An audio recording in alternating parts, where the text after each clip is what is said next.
Assalamualaikum warahmatullahi wabarakatuh, Ustaz. Waalaikumsalam warahmatullahi wabarakatuh. Anda mau nanya Ustaz begini.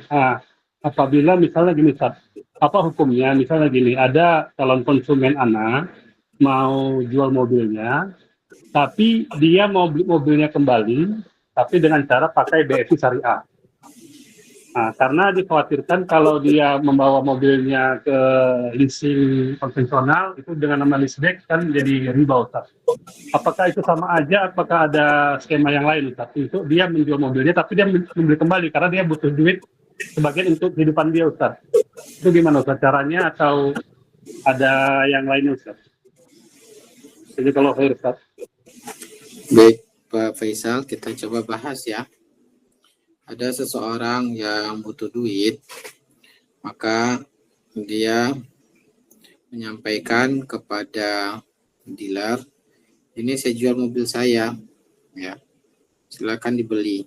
Tapi setelah itu saya beli lagi mobil ini melalui pembiayaan di BFI contohnya ya, pembiayaan di BFI. Nah, apakah ini dibolehkan atau tidak?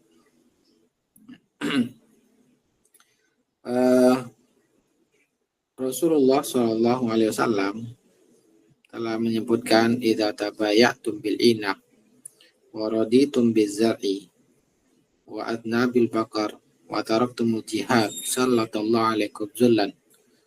Apabila kalian melakukan jual beli inah dan kalian lebih ridho dengan tanaman, bertani dan beternak, dan kalian tinggalkan jihad, Allah akan berikan pada kalian kehinaan.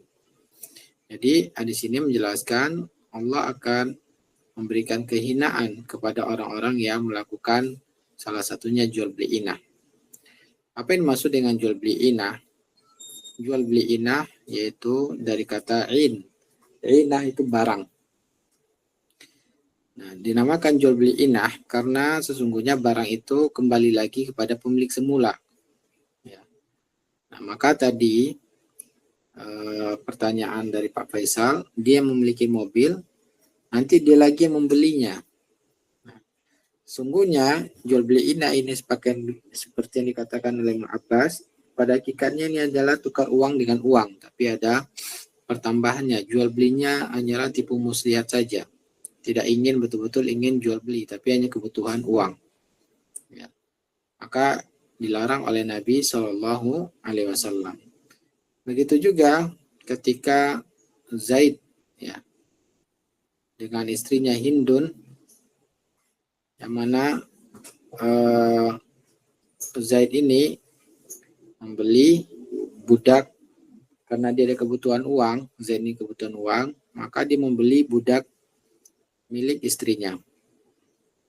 Padahal dia kebutuhan uang, tapi membeli dengan cara tidak tunai. Belinya dengan harga tidak tunai 800 dirham ya, yang akan dibayar ditunda. Kemudian setelah dia beli dengan cara tidak tunai, dibayarnya ditunda, kemudian dia jual lagi pada istrinya. Dijual lagi pada istrinya dengan harga tunai 600 dirham. Sehingga Zaid pun mendapat uang tunai 600 dirham ya. Dan dia nanti akan membayar 800 dirham pada istrinya. Budaknya kembali lagi pada milik istrinya. Sama dengan yang ditanyakan Pak Faisal tadi. Seorang ya menjual mobilnya, kemudian dibeli lagi. Ya. Menjual tadi dapat tunai, tapi dia nanti akan membayar cicilan ke BFI. Ya, misalkan tadi pertanyaannya. Nah, maka dengan demikian, ya ini sama dengan yang dilakukan oleh Zaid dengan istrinya. Maka kemudian istrinya pun Hindun bertanya pada Ummul Mukminin Aisyah tentang yang dilakukannya. Apakah ini dibolehkan? Maka Ummul Mukminin Aisyah katakan kepada suami Zaid bahwa pahalanya berperang bersama Nabi itu dihapuskan oleh Allah SWT. Ya, kecuali kalau dia bertobat. Nah, sudah dipastikan bahwa Ummul Mukminin Aisyah tidak mengatakan demikian kecuali betul-betul dia memahaminya, mendapatinya dari Rasulullah SAW. Karena tidak mungkin ya seseorang akan menyampaikan hal gaib, terhapusnya amal soleh kecuali Ummu Aisyah pasti mendengarnya dari Rasulullah Shallallahu Alaihi Wasallam. Nah, inilah dampaknya ya perbuatan tadi Bapak Faisal, maka ini dilarang oleh Nabi, dinamakan jual beli inah. Pada hakikatnya hanya butuh uang, tapi jual belinya ini adalah tipu muslihat saja. Ini tidak dibolehkan. Ya. Maka solusinya bagaimana? Solusinya kalau yang butuh uang jual asetnya, jangan dibeli lagi. Ya. Wallahu a'lam. Ya, Pak Faisal. Silakan Pak Faisal, kalau masih kurang ada yang didiskusikan lagi, silakan. Berarti Ustaz intinya tidak boleh Ustaz ya. Berarti dia harus menjualnya saja, tidak membeli kembali Ustaz ya. Apakah itu ada jangka waktu Ustaz? Misalnya 1 bulan kemudian dia membeli kembali, kalau misal mobil itu masih ada di showroom yang dia jual itu Ustaz. Nah, Apakah memang nggak boleh sama sekali? Dalam mazhab Syafi'i itu dibolehkan. Yang tidak dibolehkan ketika dia memang merencanakan. Tapi kalau dia hanya menjual saja, ya ternyata setelah 1 bulan lagi dia sudah punya uang untuk DP lagi misalkan, kemudian dia beli. Nah, memang tidak disyaratkan di awal, maka ini dalam mazhab Syafi'i dibolehkan. Wallahu alam, terjadi perbedaan para ulama. Jumhur ulama mengatakan tetap tidak boleh, tapi ya dalam mazhab Syafi'i dibolehkan karena memang tidak direncanakan. Jadi itu murni jual beli.